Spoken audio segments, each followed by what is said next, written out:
The hospital corridor smelled of antiseptic and exhaustion.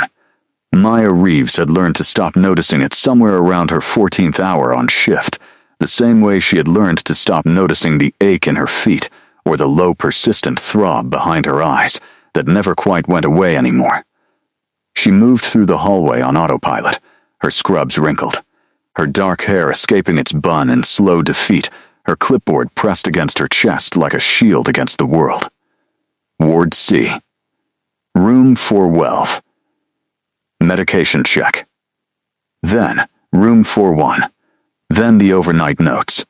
Then, if the universe was feeling generous, maybe 30 minutes in the break room with a cup of coffee that had been sitting on the burner since noon. She had not slept in 31 hours. It was not unusual.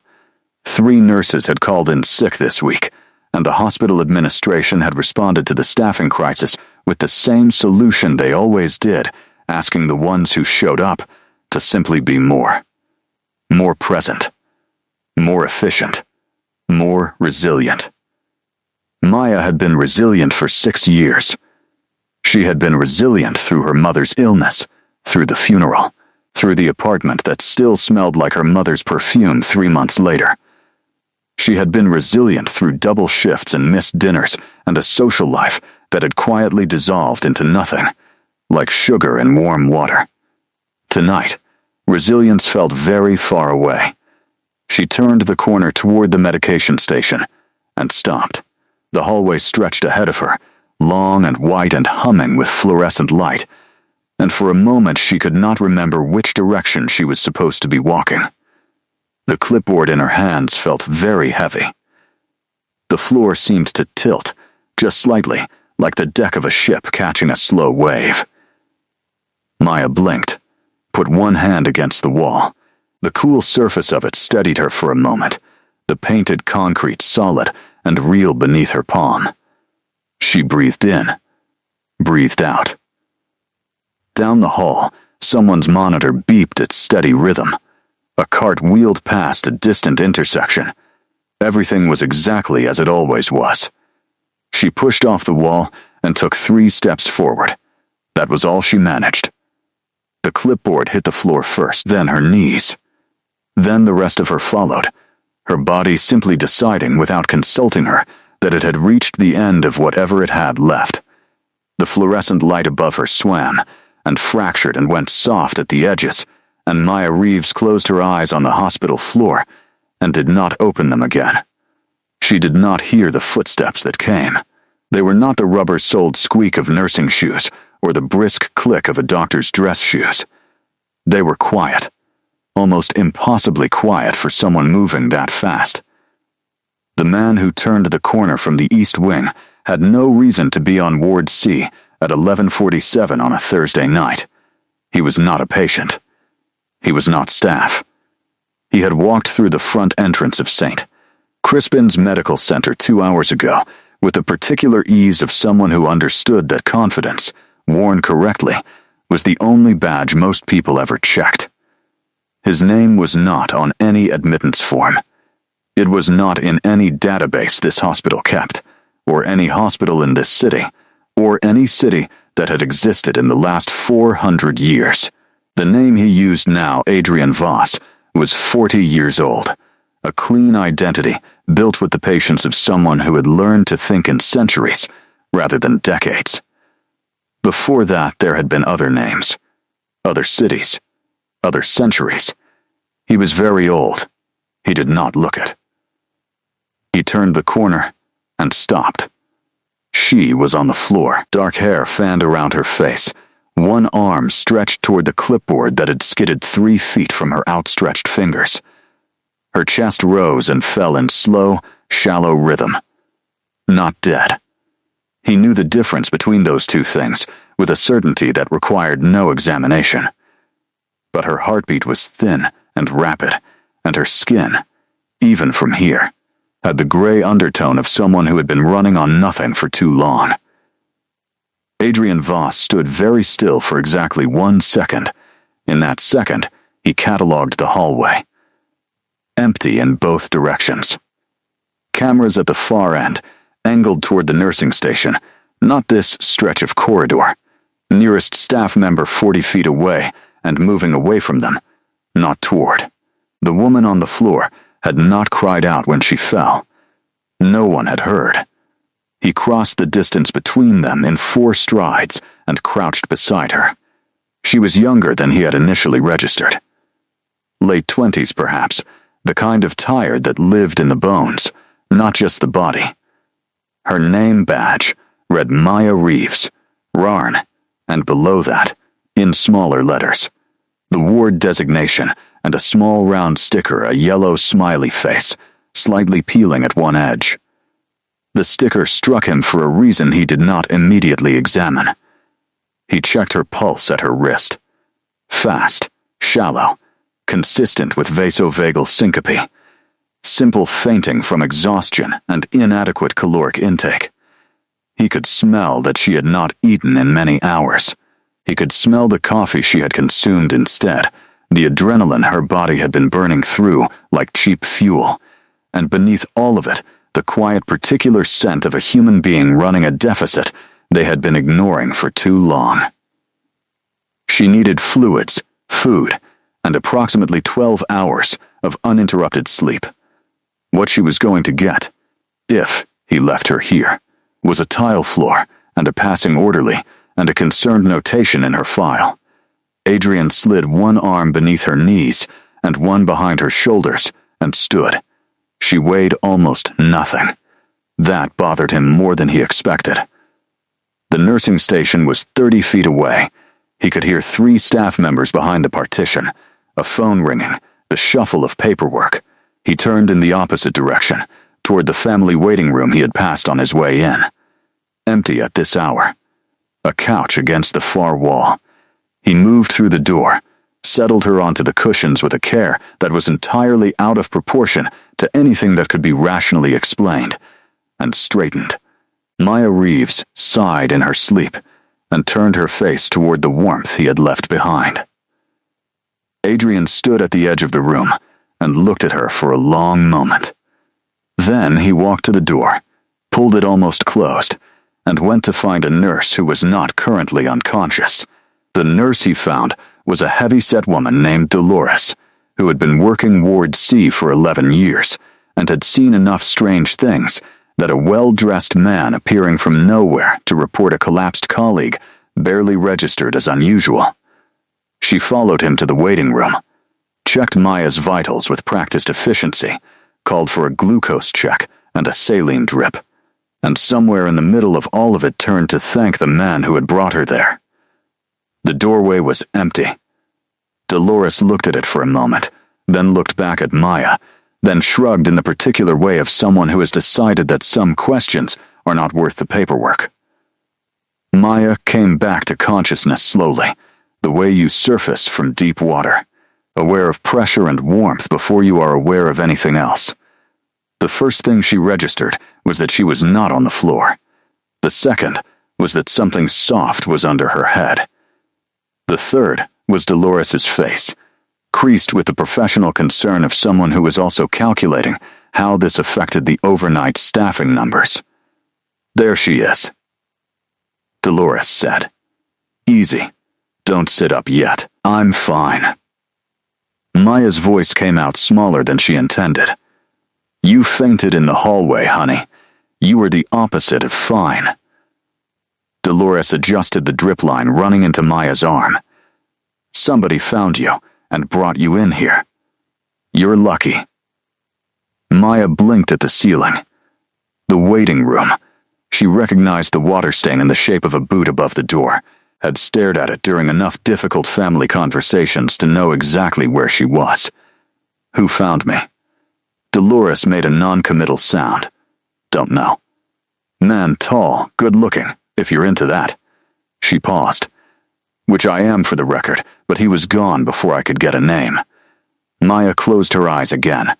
Her head felt strange and hollow, like a room after the furniture has been moved. She had a memory, blurred and uncertain, of warmth, of being lifted, of feeling, for one disorienting moment, completely safe in a way she had not felt in a very long time. She told herself it was the hypoglycemia, She was discharged from the waiting room, if you could call it discharged, at midnight, with strict instructions from Dolores to eat something, go home, and not come back until her next scheduled shift, which was 36 hours away. Maya sat in her car in the hospital parking structure for 10 minutes before she trusted herself to drive. The city moved around her, indifferent and glittering, and she thought about her empty apartment and the leftovers she hadn't eaten, and the way the exhaustion had simply taken her knees out from under her without warning, like a debt she had forgotten she owed. She thought about warmth, about being carried. She drove home.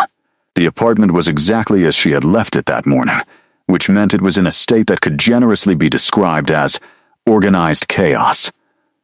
Her mother's things were still in boxes in the second bedroom.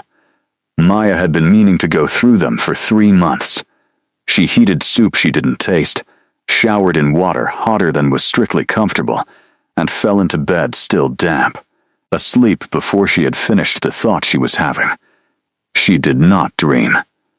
Or if she did, she didn't remember. She went back to the hospital the next day, because she always went back.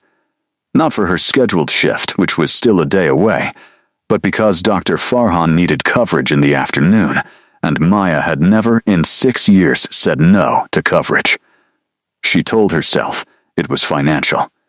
The extra hours helped. The truth was simpler and harder to examine. The hospital was the one place where she knew exactly what was required of her, where the parameters of competence were clear and measurable, and someone else's need was always larger and more urgent than her own. She was coming out of the supply room at 3:30 when she saw him. He was standing at the end of the corridor near the window that looked out over the courtyard, his back to her, one hand braced against the frame. Tall, dark coat that was too fine for the fluorescent light and not quite right for the season. The posture of someone entirely accustomed to standing still in places where everyone else was moving. Maya stopped. She didn't know how she knew. She had been unconscious. She hadn't seen a face. But the body remembers things the mind hasn't processed, and something in her chest tightened with a recognition she couldn't rationally explain. She walked toward him. Her shoes squeaked on the tile. He turned before she reached him, as if he had known she was there the whole time, and she got her first look at the face that belonged to the warmth she had been trying not to think about. It was not a face you forgot. That was the first coherent thought she had, angular and pale, with dark eyes that held the particular quality of very old intelligence, not unkind, but deep in a way that felt like looking at something that had been watching the world for long enough to stop being surprised by it. He looked perhaps 35. Something about him suggested that 35 was a significant underestimate. "You're back," he said. His voice was low, unhurried, the kind of voice that didn't need volume to carry. "You were here yesterday," Maya said. It came out more certain than she felt. Something shifted in his expression. Not surprise exactly. More like recalibration. "You were unconscious." "I know." She held his gaze. "I still know." A pause. Brief. He looked at her with the focused attention of someone reassessing a situation they thought they had correctly read. "How are you feeling?" "Better." She paused. "I didn't get a name." "No." He agreed. "You didn't." The corridor moved around them. A cart wheeled past. A phone rang at the nurse's station. The whole busy and different machinery of the hospital continued without them, and Maya stood in the middle of it and looked at this man who had carried her off the floor and vanished before anyone could thank him, and felt something she couldn't name settle in the space behind her sternum. "I'm Maya," she said. The corner of his mouth moved. It wasn't quite a smile. It was the ghost of one, the shadow left behind after a smile has passed through a face that doesn't use them often. "I know," he said. "Your badge. And you?" Another pause. Longer this time. "Adrian," he said finally. "Do you have a reason to be here, Adrian?" The not quite smile again. "I was checking," he said, "that you were all right." Maya looked at him for a long moment. The rational part of her brain, the part that had been trained to assess and triage and make decisions under pressure, was sending signals she was choosing to ignore. There was no logical reason for a stranger to return to a hospital the day after carrying an unconscious nurse to a waiting room. There was no explanation for the way he had looked at her, not with the quick assessment of someone calculating risk, but with something quieter. Something that felt, impossibly, like relief. "I'm all right," she said. "Good." He said it simply, like a door closing gently on a room that mattered. He nodded once, pushed off from the window frame, and walked toward the east corridor. Maya watched him go. At the corner he paused, just for a moment, and she had the strange and specific sensation that he was aware of her watching, that he was choosing not to turn around.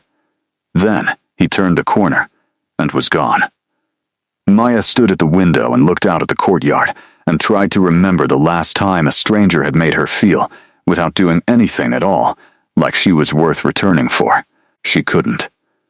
The next time she saw him, she was not at the hospital. It was 6 days later, a Tuesday, the kind of gray autumn morning that couldn't decide whether it wanted to rain. Maya was at the farmer's market 2 blocks from her apartment, holding a paper cup of coffee she wasn't drinking, moving between the stalls with the distracted energy of someone who has left the house primarily to prove to herself that she still does things like leave the house. She had thought about Adrian more than she intended to. That was the honest accounting of it. Not obsessively, not in the way of someone building a fantasy, but with the persistent low-frequency attention you give to something that doesn't quite resolve. A loose thread. A word you can't remember the definition of. She had gone back over the corridor encounter with the clinical precision she applied to case notes, and had arrived at no useful conclusion except that the encounter had been strange, and the strangeness had stayed with her. She was looking at apples she didn't need when she saw him across the market. He was not browsing. He was standing at the edge of the square near a coffee cart, watching the crowd with the same quality of attention he had turned on her in the hospital, not predatory, not restless, just profoundly and quietly present. He wore a dark jacket and no scarf despite the cold, and he looked, in the gray morning light, like something that belonged to an older and more serious version of the world. He saw her at the same moment she saw him. Neither of them moved for a beat too long. Maya crossed the market. She told herself she was simply going for more coffee. She told herself this without any real conviction. "You're following me," she said when she reached him, keeping her voice light. "You live 2 blocks away," Adrian said. "I've been coming to this market for 9 years." She looked at him. That's either a coincidence or a very good answer. It's both. The ghost smile. More present this time. "I saw you and didn't leave." That part is deliberate. The honesty of it caught her off guard. She had expected deflection, the smooth social machinery of a man who had learned to manage impressions. Instead, he had simply told the truth, plainly, as if it hadn't occurred to him to do otherwise, as if he had been around long enough that social performance seemed like more trouble than it was worth. "Can I buy you a coffee?" he asked. Maya looked down at the cup in her hand. "I have one. You haven't drunk it." She looked up. He was watching her with that deep, unhurried attention, and she had the sudden vertiginous sense that he saw considerably more than most people did. Not in a threatening way, in the way of someone who had learned, over a very long time, to actually look at things. "Yes," she said. "All right." They sat at a wooden table near the edge of the square, under a tree that had gone gold and was shedding leaves in slow handfuls. Adrian bought her coffee and something hot for himself that he didn't drink, and they talked. Or she talked, mostly, which surprised her because she was not generally someone who talked. He asked questions that were simple on the surface, and somehow led somewhere real about her work, about what had brought her to nursing, about whether she liked the city or had simply ended up there. She found herself telling him about her mother, about the boxes still packed in the second bedroom, about the gap that grief leaves that you keep almost falling into when you stop paying attention. He listened the way very few people did without waiting for his turn to speak, without preparing his response. Just listening, his dark eyes steady on her face, present in the way of someone who understood that being witnessed was not nothing. "You've lost someone," Maya said eventually. It wasn't a question. Adrian was quiet for a moment. A leaf came down between them and settled on the table. "Yes," he said, more than once. "Recently?" "No." A pause. "Not recently." She waited. He looked at the leaf on the table, and she watched something move through his expression, not pain exactly, more the shape pain leaves behind after it has been carried long enough to become simply part of the landscape. "You get used to it," he said quietly. "That's the worst part. You get used to it, and then you wonder what that says about you."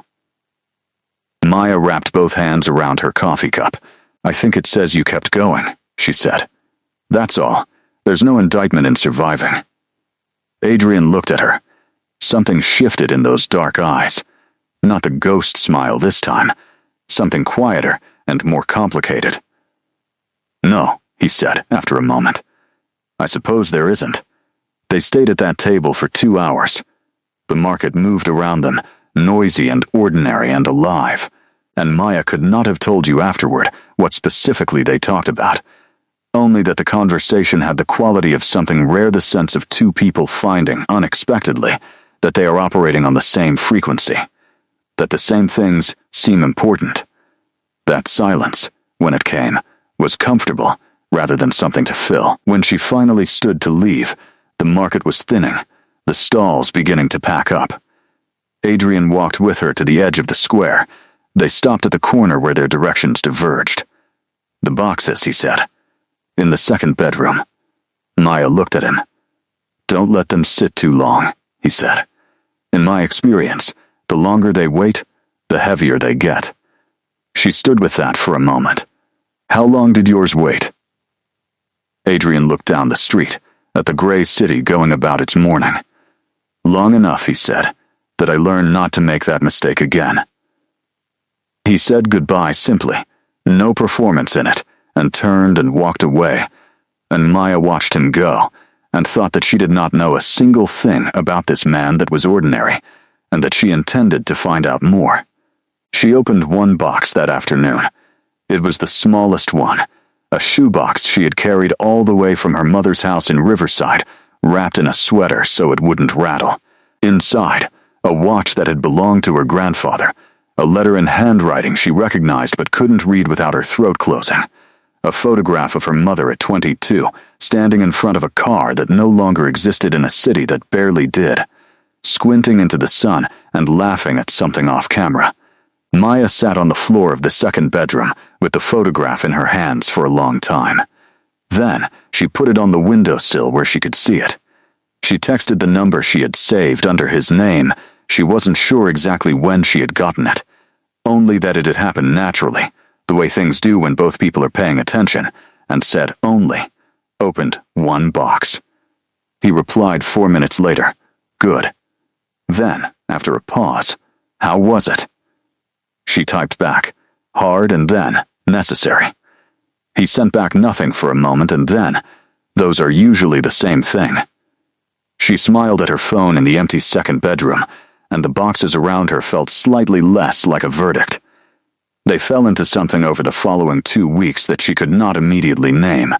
Not dating.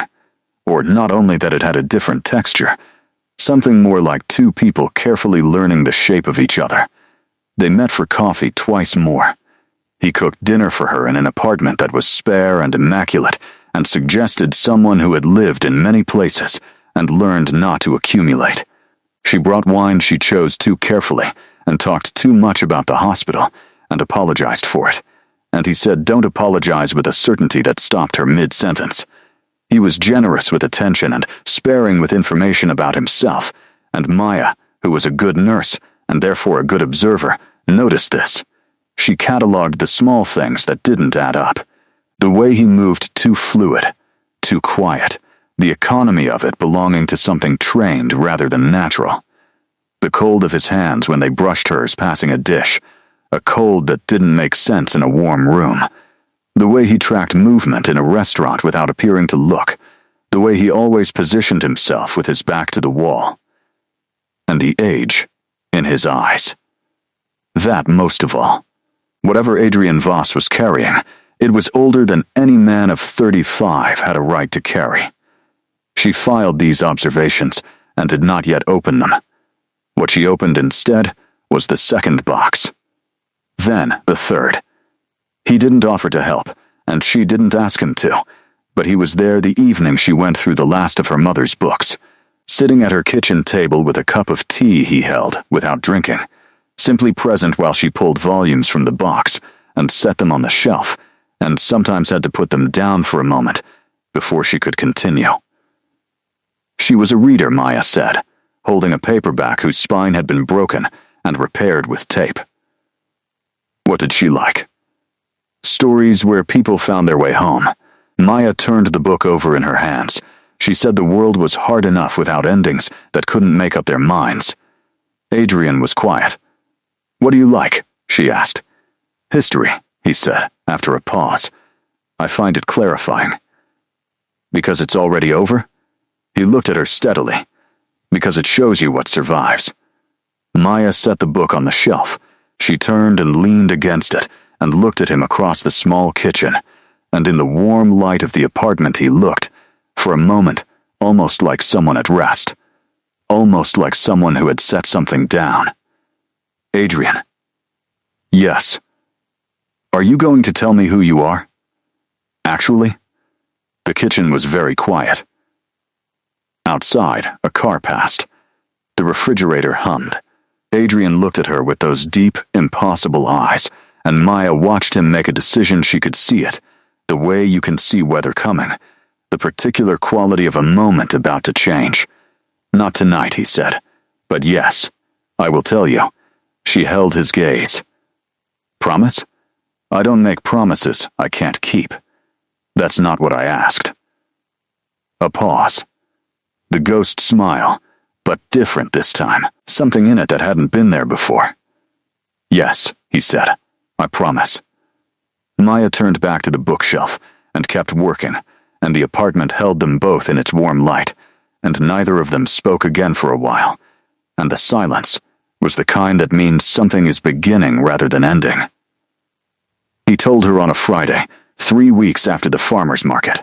They had walked along the river after dinner, the city lights fractured across the water, the air sharp and cold and smelling of rain that hadn't arrived yet. Maya had her hands in her coat pockets, and Adrian walked beside her with that characteristic stillness, present without crowding her, attuned without pressing. She had known it was coming. She had been carrying the knowing of it for days, the way you carry an unopened letter because you understand that opening it will change something. He stopped at a bench overlooking the water and sat down, and she sat beside him, and he was quiet for a moment in the way that precedes something real. How long have you been a nurse? He asked. 6 years. She paused. You know this. And before that, pre-med. Then I changed course. She looked at the water. I wanted to be with people, not above them. Adrian nodded slowly. He looked out at the river, and in the cold light she watched the planes of his face arrange themselves into something careful and resolute, and she understood this was not a preamble. This was the thing itself. Beginning. I was born, he said quietly, in what is now Eastern Hungary. In a winter I won't date precisely because the date would require an explanation I'm not ready to give yet. A pause. It was a very long time ago, Maya. She didn't speak. I am not going to explain everything tonight. There's too much, and some of it requires context that takes time to build. He turned his head and looked at her. But I won't lie to you. I decided that when I came back to the hospital. I've had enough centuries of navigating around people to understand that it costs too much, and what it costs is the only thing that matters, the truth of what's actually between two people. Maya sat with that. The river moved past them, indifferent and ancient. Centuries, she said. Yes, how many? His jaw tightened slightly. More than 6. She absorbed this. The rational, trained part of her mind ran through explanations and discarded them, one by one, the way you triage symptoms until only the diagnosis remains. The cold, she said. Yes, the way you move. Yes, you never drink anything I make you. Something crossed his face. I should have been more careful about that. You weren't, because you wanted me to notice. She watched. Some part of you wanted me to ask. Adrian looked at her for a long moment. Yes, he said quietly. I think that's true. Maya looked back at the water. The rain had begun. Very fine, more like mist than weather, catching in her hair. She thought about her mother's books and the stories where people found their way home. She thought about warmth in a cold corridor and the particular quality of being carried. She thought about grief and what it did to a person over decades, over centuries. Are you dangerous? She asked. I can be. No hesitation. To people who threaten what I protect. Have you hurt people? Yes, long ago. People I should not have. His voice was even, carrying old weight. I'm not going to tell you otherwise. But not now. Not in a very long time. He paused. I learned control the way you learn anything difficult badly at first, and then better, and then well enough that it stopped being the defining thing. Maya turned to look at him directly. Rain caught the light between them. Why me? She asked. Of everyone, in however many centuries. Why come back for a nurse who fainted in a hallway? Adrian was quiet for a long moment. When he spoke, his voice was low and careful, as if the words were something that needed to be handled with precision. Because you had a sticker on your badge, he said. A small yellow smiley face, half peeling off. And you were lying on the floor of a hospital, having given everything you had to people who needed you, and there was this sticker, which meant that at some point in the day you had chosen to put it there. To still do that, despite everything. He stopped. I have seen a great deal of the world, Maya, across a very long time, and what I have learned is that what survives is not power, not intelligence, not even love in the abstract. What survives is people who still put stickers on their badge on a hard day. The rain came down soft between them. Maya looked at this ancient, impossible man sitting on a bench by the river and felt something in her chest that was not quite grief and not quite wonder, but lived in the neighborhood of both. That, she said at last, is either the strangest thing anyone has ever said to me, or it's the truest. She met his eyes. I haven't decided yet. His hand moved, slowly, and covered hers where it rested on the bench between them. Cold and steady and careful. Take your time, he said. She turned her hand over beneath his. Tell me about Hungary, she said. And he did.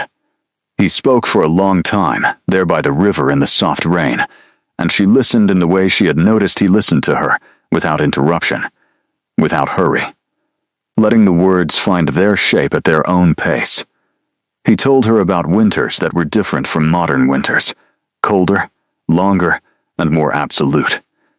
He told her about a world organized around different fears, different gods, different ways of understanding what the dark held. He told her about the night it happened. He did not use dramatic language.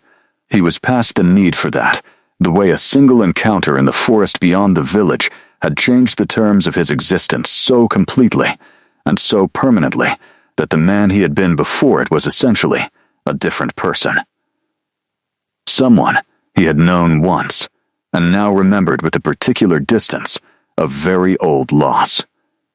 He told her about the centuries that followed, about learning what he was, and what that meant, about the long, painful education of restraint, about the people he had known and lost to time, The way every human connection eventually described the same arc arrival, warmth, departure, how he had responded to that, at different stages, differently, long periods of isolation. The monastic existence he had developed in the last 100 years, moving through cities like a current through water, present and traceless. The work he did, preservation work, historical artifacts, the kind of quiet archival labor that suited someone who remembered the originals.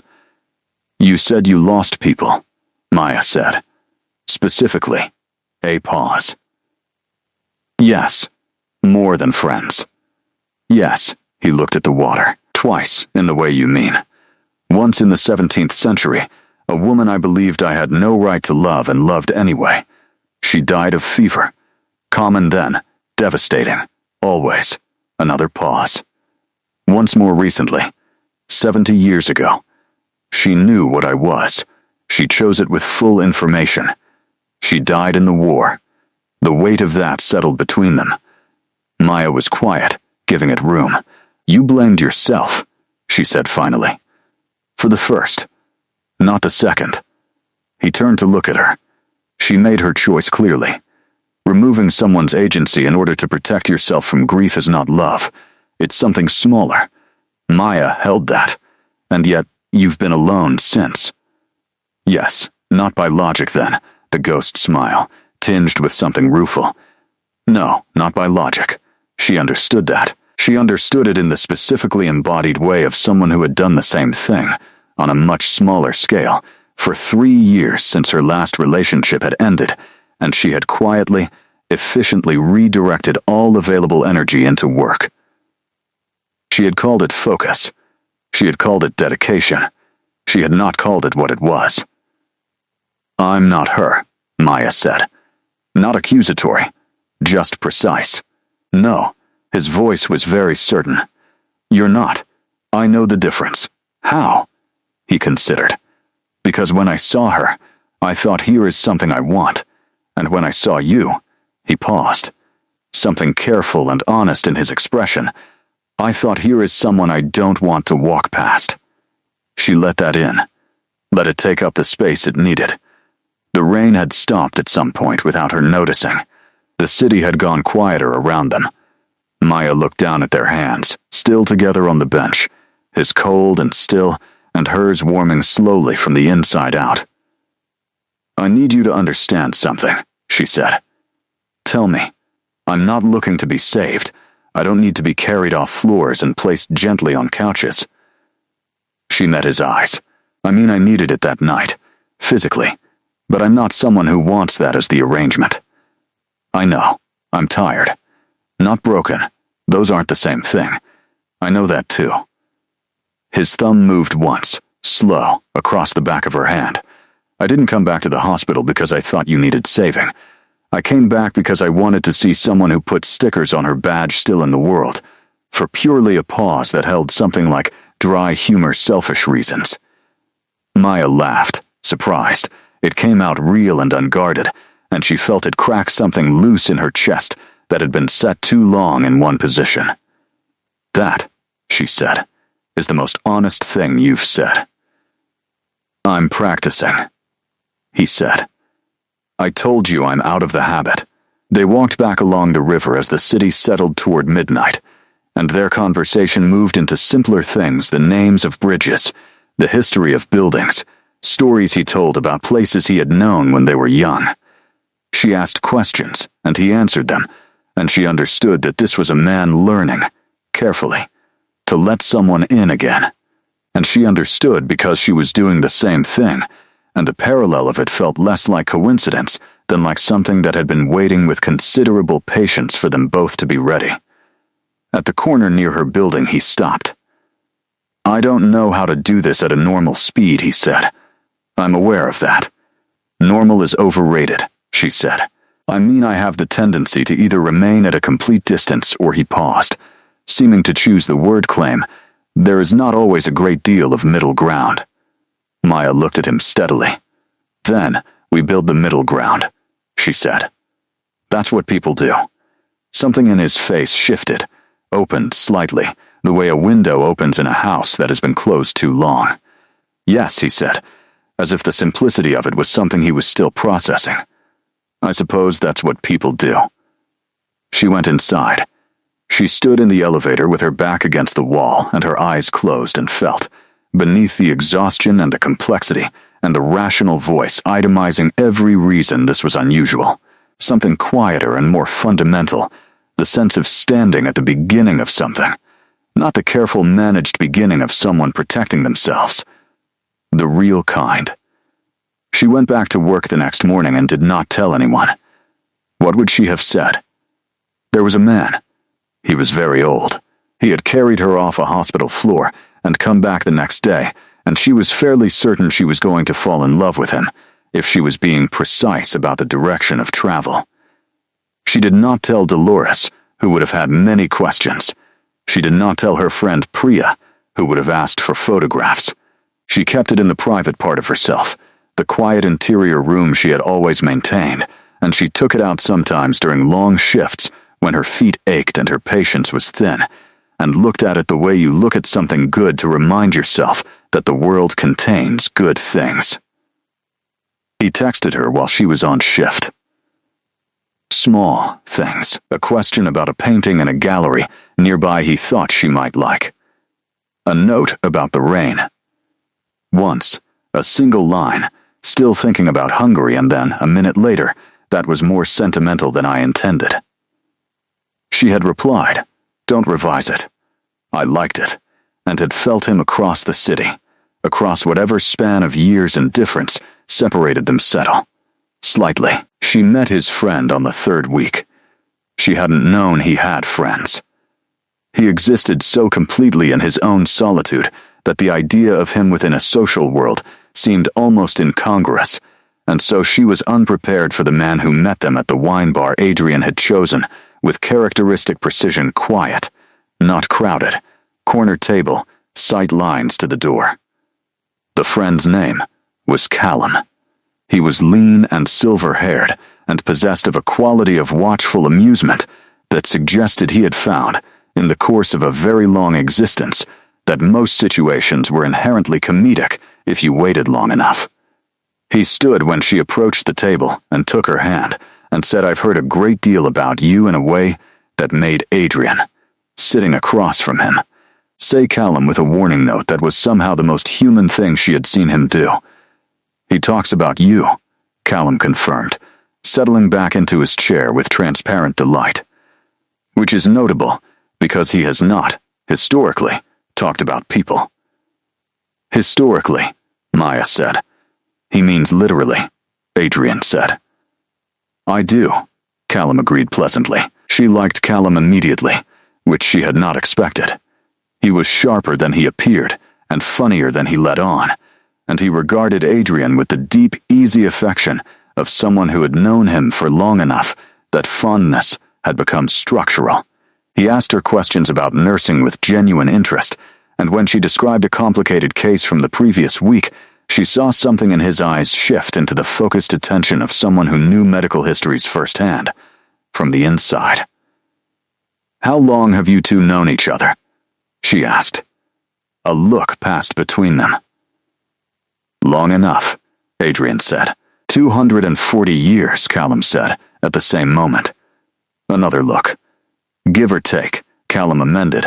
Unrepentantly, Maya picked up her glass. "And in 240 years, she said to Callum, 'What's your assessment?'" Callum seemed to genuinely consider this. He turned the question over with the care it deserved, and she respected him for not producing an easy answer. "That he is," Callum said eventually, "the most stubborn, most principled, most deeply inconvenient person I have had the misfortune to genuinely care about." A pause. "And that the last time I saw him look at anything the way he looks at you, it was at a sunrise after a very long night." "Which is not nothing." Adrian said his name again, quieter this time, and Callum smiled into his wine, satisfied, having delivered his line, and no more. Walking home afterward, Adrian was quiet in the way of someone processing mild embarrassment, which Maya found so genuinely charming that she pressed her shoulder against his just briefly as they walked. "He's good," she said. He's a menace, Adrian said. He loves you. A pause. Yes, he said, and the softness in the word was not performed. He does. She thought about 240 years of friendship, about what it meant to know someone across that span, to have been present for each other through the whole slow turning of centuries.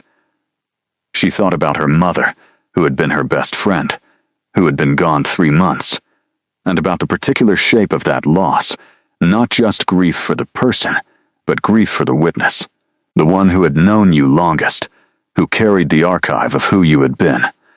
Do you know what I miss most? She said. He listened. Being known, she said. My mother knew everything. The embarrassing things, the wrong things, the history of me. And when she died, all of that, the known part, went with her. I became someone with no record. Adrian stopped walking. She stopped beside him. He was looking at her with an expression she couldn't immediately classify, something old and new at the same time, something that hurt a little to look at, in the way that things that matter often do. You are not without record, he said. Not anymore. She understood what he meant. She understood the specific weight of it, what it meant for someone with his memory to say that. She looked up at him in the city dark, the streetlights making halos in the damp air, and something in her chest completed a turn it had been making for weeks.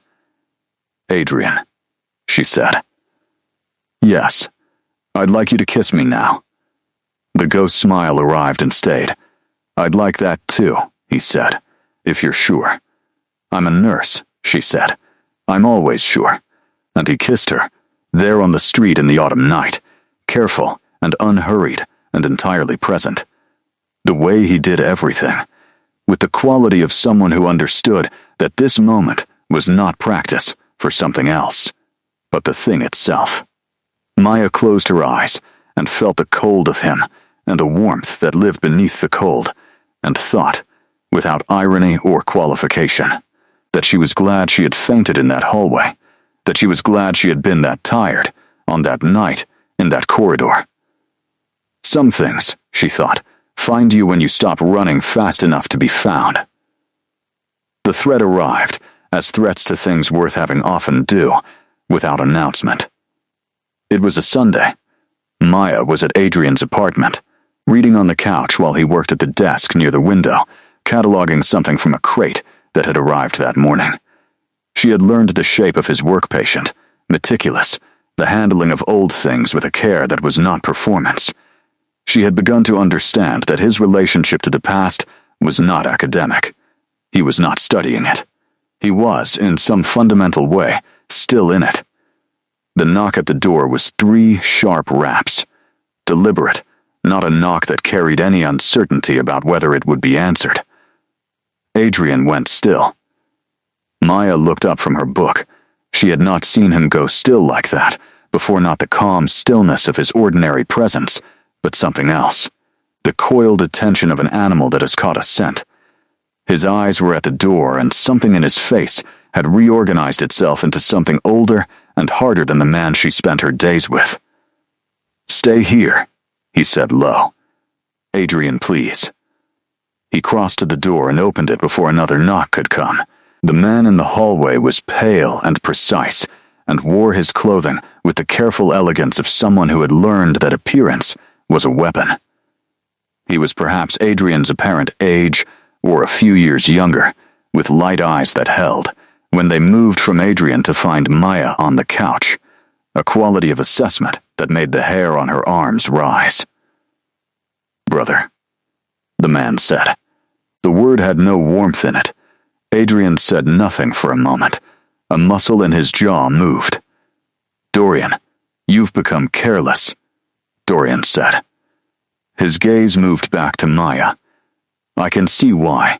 This has nothing to do with her. That, Dorian said pleasantly, is entirely up to you. He looked back at Adrian with those pale, evaluating eyes. The council has been patient. 600 years of patience is, I think you'll agree, more than generous. You can't keep hiding yourself in plain sight forever, Adrian. They want an answer. They have my answer. They want a different one. Dorian tilted his head slightly. Things have changed. The alignment is shifting. There are those who believe you're a brief pause that waited the next word precisely. Capabilities are going to be necessary, and those who believe that if you won't commit them willingly, the question of willingness becomes irrelevant. The apartment was very quiet. Maya sat with her book in her lap and did not move, and watched Adrian at the door, and saw something she had not seen before, not in this form, the full weight of what he was, worn without concealment. Not the careful man who measured his words and moved quietly through the world. Something older and considerably more dangerous, worn openly, like a coat taken off a hook after a long time inside. "You came here to threaten her," Adrian said. "Say it plainly." Dorian smiled, and it was nothing like the ghost smile she had come to love. "I came here to remind you what's at stake," he said. "The rest is your inference. Get out of my house." "Think carefully," Dorian said, with the tone of someone who is not leaving because of the instruction, but on his own schedule. "The council convenes in 3 weeks. Your presence." His eyes moved to Maya again, briefly, deliberately, or your representatives would be expected. He left. Adrian closed the door. The silence after was its own kind of pressure. Maya set her book down. "Counsel," she said. Adrian turned from the door. The hardness in his face was dissolving back into him, the way a wave recedes, but it left something behind, not softness but its shadow, the particular exhaustion of someone who has been managing a very old problem for a very long time. Yes, of vampires. Yes, who want you for something. They have wanted things from me for a long time. He came back to the room, sat in the chair across from her, leaned forward with his elbows on his knees. "I was before I left, before the life I have now. I held a position, authority, within our governance structure. I walked away from it 3 centuries ago because what they were asking me to do conflicted with what I could justify to myself. And now, they want you back. They want my compliance. There is a faction that intends to operate in ways that will affect the human world significantly, and not well, and they want the endorsement of my name and whatever I represent." His jaw was tight. "I have refused. I will continue to refuse. But Dorian is not wrong that the question of willingness may eventually become irrelevant to them." Maya looked at him steadily. "He was threatening me. Yes, to get to you. Yes," the word was flat and carried a weight of self-recrimination in it that she wanted to challenge. "I should have been more careful. I should not have don't," she said. He stopped. "Don't tell me you should not have let me in," she said. "Don't reframe this as a mistake you made." She held his eyes. "This is a problem. We solve problems. That's different from a mistake." Adrian looked at her for a long moment with that deep, unguarded attention, and she saw in his face the specific effect of being surprised by someone, the way it opened something up, briefly, that has been held shut. "You're not afraid," he said. "I'm extremely afraid," she said precisely. "That's not the same as leaving." She did not leave. She went home that night, because she needed to think, and Adrian needed to make calls. She heard that word from him for the first time, as she was getting her coat. Calls, said with the weight of someone deploying something significant, and she walked through the city streets with her hands in her pockets and her mind running the situation with the same methodical triage she applied to a full ward. Facts. Dorian knew where Adrian lived. Dorian knew about her. A council of old and powerful beings had an interest in Adrian's compliance and had identified her as a point of leverage. These were the facts. She arranged them in a row and looked at them without flinching. Then she went home and slept, because she was a nurse and she had learned that you cannot function in a crisis on no sleep, and whatever was coming would require her to function. Adrian called at 7 in the morning. "Are you all right?" "Yes, are you?" "I've been making arrangements." A pause. There are others, like me, who are not aligned with the council who I've been in contact with. Callum is one. There are more. We have resources. What do you need from me? A pause. She could hear him processing the question, not the shape of it, but the spirit of it. The fact that it was a practical question rather than a frightened one. Right now, he said, I need you to go about your life without changing anything. Don't signal that you know there's a threat. Go to work. Come home. Live normally. The moment we change our patterns, we tell them that their move landed. Poker, she said. What? That's a poker strategy.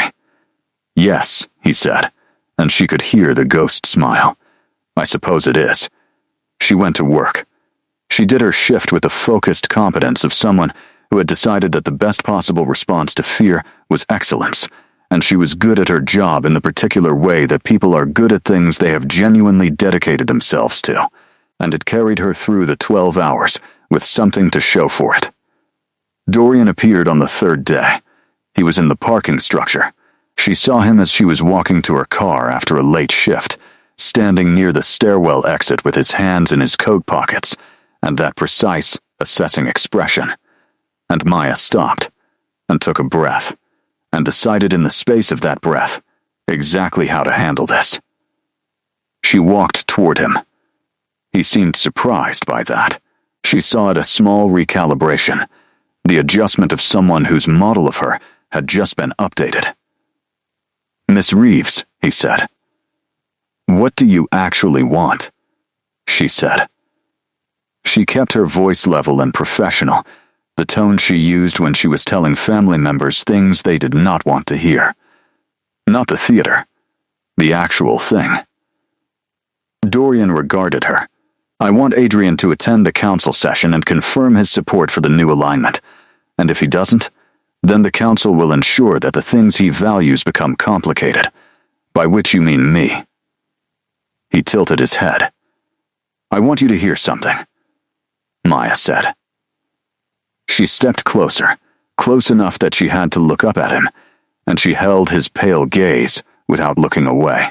I have watched people face the worst things available. I have held hands at the end. I have seen what fear does to people, and what courage does, and what love does, and I know the difference. She paused. Adrian is not going to comply because you threaten me. That is not who he is, and I am not going to become someone who makes him smaller out of self-preservation. She paused again. So whatever you're planning, plan it knowing that the leverage you think you have doesn't work the way you think it does. Dorian was quiet for a moment. Something moved in his pale eyes, not respect exactly, but the revision of an estimate. You're very certain, he said, for someone who's known him 8 weeks. Some things don't require time, she said. They require attention. I've been paying attention. She walked past him to her car. Her hands were shaking, but she did not let them shake until she was inside with the door closed.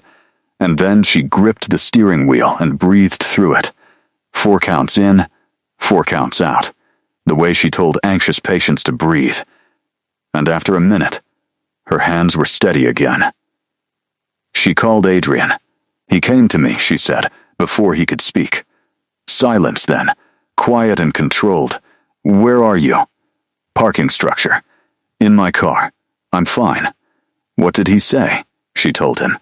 Precisely, accurately, without dramatizing. When she finished, there was a silence that had a quality she had not heard from him before, not cold but contained, something being held very firmly. Maya, I'm fine, she said again. What you said to him, he said. Did you mean it?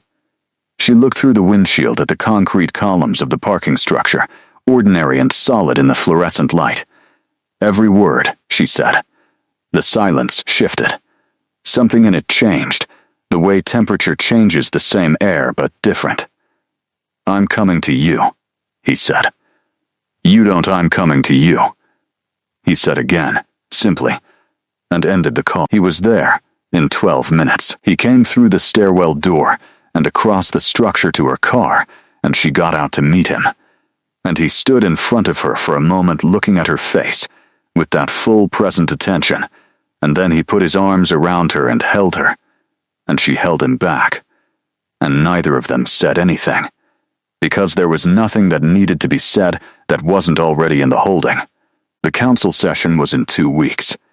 Adrian spent those 2 weeks in the kind of focused preparation that Maya recognized the orientation of someone who is committed to a course of action and is now engaged in the practical labor of making it possible.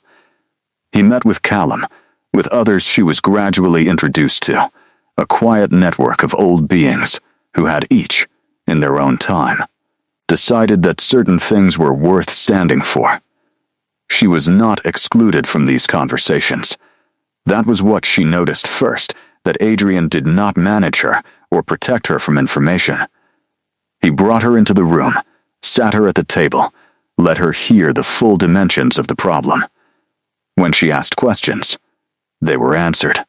When she offered observations, the nursing instinct toward patterns and anomalies serving her in unexpected contexts, they were listened to. Callum, across the table one evening, caught her eye and smiled with an expression that said, "I told you so," without any of the words. "What exactly does the new alignment want to do?" she asked, during a session where the full shape of it was being laid out. The answer was not simple, but the core of it was. There were those within the council who believed that the current arrangement integration, concealment, the long, careful project of coexisting within human society was no longer worth maintaining, that it was time for a different ordering of things. "And what do they need Adrian's endorsement for?" she asked. "Legitimacy," said a woman named Vera, who was small and white-haired and had been alive, Maya gathered, since approximately the reign of Elizabeth I. Adrian represents a lineage of governance that predates the current council. His name carries weight that theirs does not. So, he's symbolic. To them. Yes, Maya looked at Adrian. How symbolic?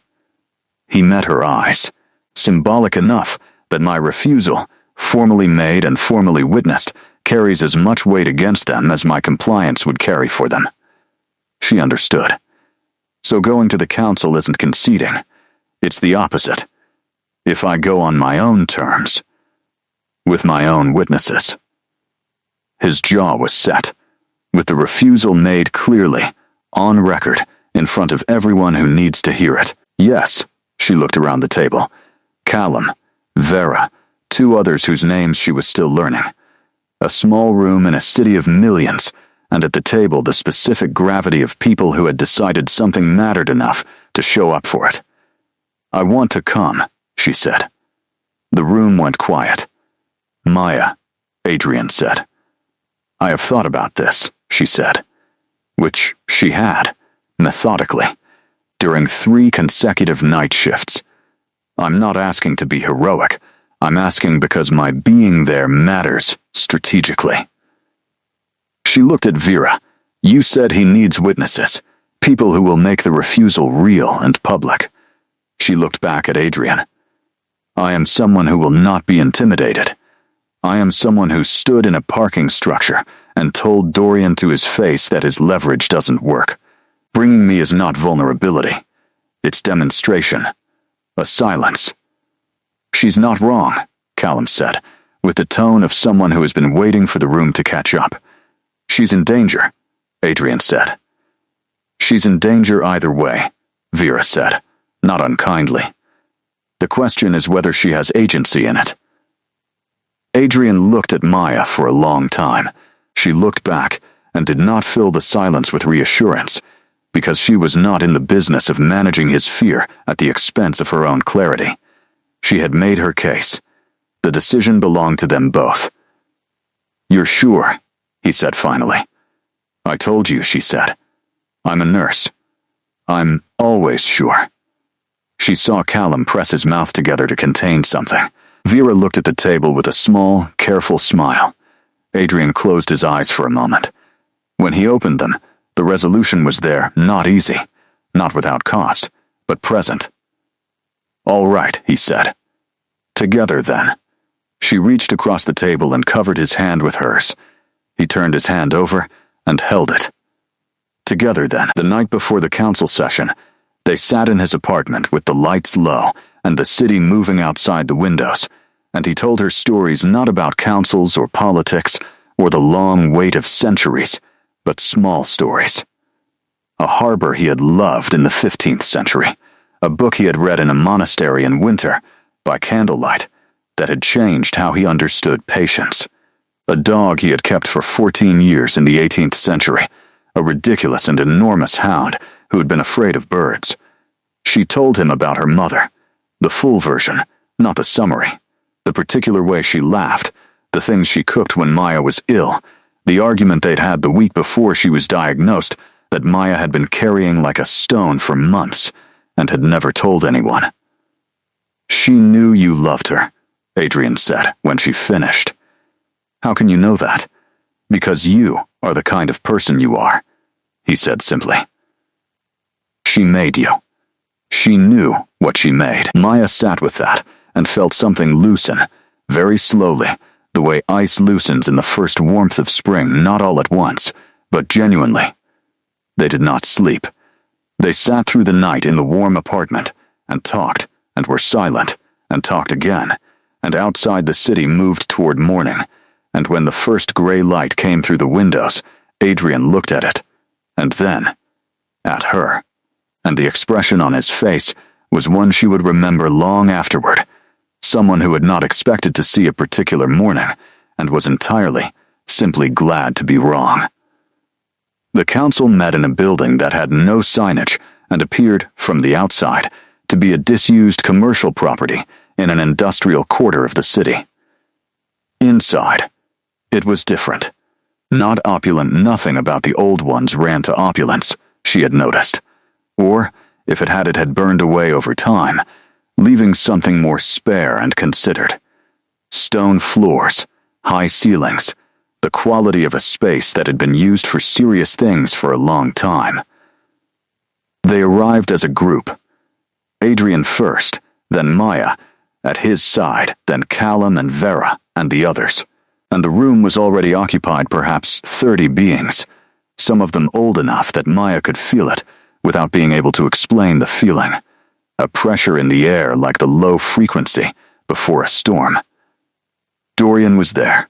He saw her, and his expression did what she had hoped it would do, recalculated, adjusted, registered the message her presence was sending. She met his eyes and held them, and then she looked away first, not from defeat but from indifference, which was a different thing entirely and harder to counter. The proceedings had a formality she had not expected, an older language beneath the surface of it, the residue of structures that predated most of the institutions humans considered ancient. There were those who spoke for the alignment, their arguments polished with long preparation, and there were pauses and responses, and the particular energy of a room where power is being negotiated by people who have been negotiating power for a very long time. When Adrian stood, the room went quiet in a specific way, not the silence of deference exactly, but of attention. The weight Vera had described was real, and she could feel it in the room's stillness, the particular quality of people being forced, against their preference, to actually listen. He spoke for 11 minutes. She had heard pieces of what he intended to say, but not the full form of it. The clarity and precision with which he laid out his refusal and its basis. He did not shout. He did not perform. He spoke the way he did everything with the economy of someone who had learned that truth stated plainly was stronger than truth decorated, and the room could not look away. He named what the alignment intended. He named what it would cost. He named the history of every previous attempt at this kind of dominion, and where each had ended. And he named it from memory that was not academic, that came from having been present, having watched, having carried the knowledge across centuries. And then he said, "I refuse, formally, before these witnesses. Let the record carry it." The room was very still. Then Callum said, "Witnessed." Then Vera. Then the others, one by one. Maya said at last. Her voice was steady and clear in the stone room, and she felt Adrian, standing beside her, go very still at the sound of it, as if the word in her voice carried a specific weight it hadn't in the others, as if something was being confirmed that he hadn't dared to fully believe. Dorian spoke after, with the smooth, controlled tone of someone absorbing a setback and recalibrating. He made it clear this was not over. He made it clear the council would revisit. He made it clear, with elegant and pointed language, that the presence of a human at these proceedings was irregular and would be noted. "Noted," Maya said, from beside Adrian, clearly enough that the room heard. Dorian looked at her. "Note all of it," she said. That's the point. Something shifted in the room. She felt it not victory, not resolution, but the specific sensation of a weight being redistributed, of a balance point being found. The alignment had wanted compliance, had wanted a symbol to appropriate. What they had gotten instead was a refusal made public and permanent, witnessed by old names that carried old authority, and the testimony of a human woman who had walked into their room unafraid. You could not easily undo that. That was the calculation, and she had done it carefully, in 3 consecutive night shifts, and it held. They left together, all of them, and the night air of the city outside was cold and ordinary and smelled of rain, and Maya breathed it in and felt, under the adrenaline and the residual fear, something that was simply true, that she was glad she had come, that she had done something that mattered. Not because she was fearless, but because she had been afraid and come anyway, which was the only version of courage she had ever believed in. Adrian stopped on the pavement outside and turned to her and looked at her for a long moment and said nothing, because there was nothing to say that the looking didn't already carry.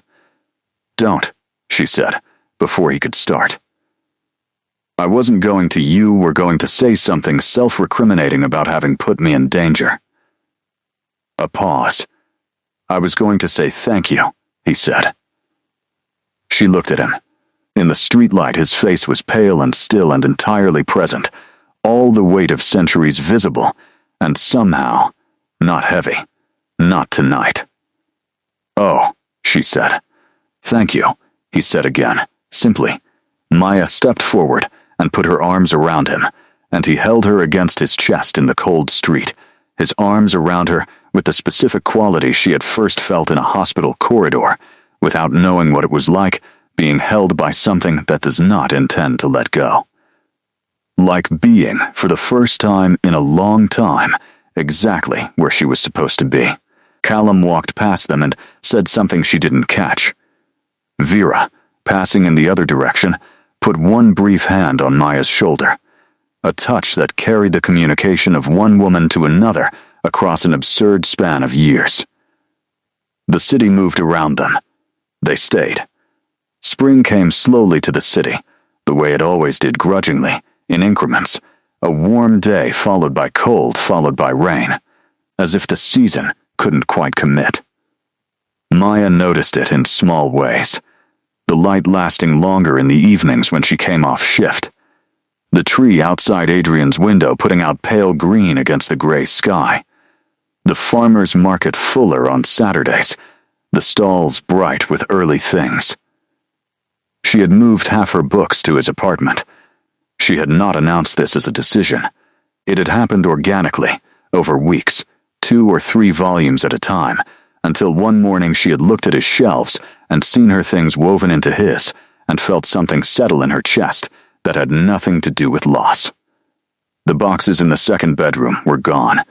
She had taken 3 weeks in January, working through them on her days off, and Adrian had been there for some of it, not intruding, not managing her, just present in the next room, within reach if she needed him, absent from the room itself when the work was private. He understood the difference between being with someone and being on them, and she loved him for it with the specific gratitude of a person who has been crowded in grief before and knows what it costs. She had said "I love you" first. She had not planned to. It had arrived in the middle of a Tuesday evening while he was reading, and she was eating toast over the sink, and she had simply said it, out loud, without ceremony, because it was true, and true things didn't need staging. He had looked up from his book and gone very still in the way that meant something was arriving in him that he was not prepared for, and then he had set it back, quietly and completely, and she had gone back to her toast, and he had gone back to his book, and the apartment had held them both in its warm and ordinary light. The council had not moved against them. Dorian had sent, through intermediaries, a communication that Adrian described as the political equivalent of agreeing to disagree, which in the context of beings with long memories was a reasonable temporary arrangement. The alignment had not dissolved, but had lost momentum. The refusal, witnessed and on record, had done what she had calculated it would do, complicated the narrative in ways that were difficult to undo. There would be more of it. She understood that. She was not naive about the nature of very old problems or the patience of very old enemies. But she had also learned across a long winter and a slow spring that the future being uncertain was not the same as the future being lost. That building something in the shadow of difficulty was not futile. That, in fact, most things worth having were built exactly there. She went back to the hospital every shift and did her work, and came home and did her life, and put a new sticker on her badge, a small blue star this time, and did not think of it as defiance or symbol, but simply as the thing she did, the small, persistent choosing of color against the gray. One evening in April, she and Adrian walked to the farmer's market, the same route as the first time, the same coffee cart, the same wooden table under the tree that was now fully in leaf. They sat across from each other with their drinks, and the spring light came through the new leaves and made patterns on the table, and he was telling her something about a translation he was working on, something in a language she didn't know, and she was watching his face while he talked, the aliveness in it, the way he had been learning over months to let it show. She thought about the corridor, the floor, the clipboard spinning across the tile. She thought about Dolores and her efficient concern, and the saline drip, and waking up somewhere warm without knowing how she got there. She thought about a man who had stood in the middle of that, and decided, quietly, to come back the next day. She thought about her mother's books, and the stories where people found their way home. "What are you thinking?" Adrian asked. Maya looked at him across the table, in the spring light, at the face she had come to know. "That I'm glad I was tired," she said. He looked at her, that deep, still attention. "Tell me." "I worked too much and ate too little and ran myself down until I passed out in a hallway," she said. "And you were there. And you came back." She held his gaze. "I'm glad I was tired, Adrian, because if I hadn't been, I'd have walked past you without knowing." He was quiet for a moment. The market moved around them, ordinary and alive. A child ran past with a balloon. The coffee cart steamed. Someone laughed at the next stall over, the sound bright and careless in the spring air. "I've been walking past things for centuries," he said quietly. "I had learned to consider it a skill." And now, his hand moved across the table and covered hers, cold and warm beneath the cold. "Now," he said, "I'm relearning the opposite."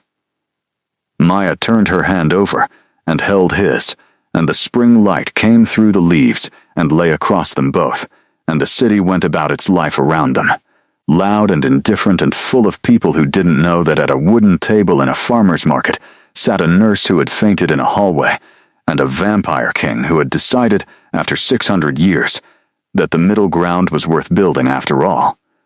She squeezed his hand once. He squeezed back. That was enough. That was everything.